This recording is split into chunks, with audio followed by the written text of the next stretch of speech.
Kasing init ang panahon ng mga eksena sa A to Z Primetime. Ha? Nagbabagang mga balita. Magandang gabi, bayan! Umiinit na tensyon. May wadid po kami hinahanap. Pinamay!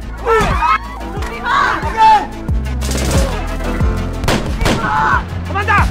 Tanggol? Anong kinalaman mo sa buhay ng anak ko? Pogi! Alin, Beng? Anong balita dun sa pinagtatrabahuan mo kay Alberto? Papatayin ka niya dahil kinuha mo si Mokang.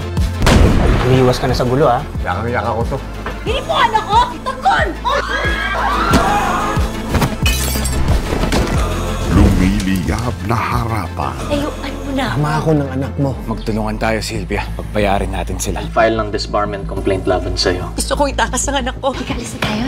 Ilayo mo sa akin ang anak ko! Ako ang nanay ng bata. Ako may karapatan sa kanya. Sisiguraduhin kong pupulutin kayo sa kulungan. Ano ang ginawa mo? Binuntis mo pa talaga. Mahal ko si Juliana! Patahimikin mo na yung buhay namin ng anak ko. Ibigay mo na kasi si Abby kay Vic. Ano tingin niyo sa anak ko? Tuta? Hindi ko ginustong maging masamang tao. Sinasagad nila ako. Nakakapasong revelasyon. Isa sa kanila ang nakita mong pumatay sa mama ni Ling. Kilala mo sinong pumatay kay Mama? Kilala ko.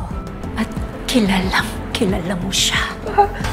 GLC is now yours. This is your plan all along. Wala akong ginagawang masama. Ginamit mo pa yung kapatid ko! Si Annie bang nakita mo nung gabing namatay si Divine? Yes. Yung nasa gitna, siya ang nagbayad sa akin para isulat sa report na suicide ang pagkamatay ni Divine Almazan. Ling! Teka lang. Huwag muna tayo mag-usap, Bingo. Ayokong may masabi na pagsisisihan ko. Nag-aapoy na huling 2 linggo. Ba't nagkakaganyan ka? Para kang bata kung umasta. Kasi aalis ka na rito sa bahay. May surprise ako sa'yo.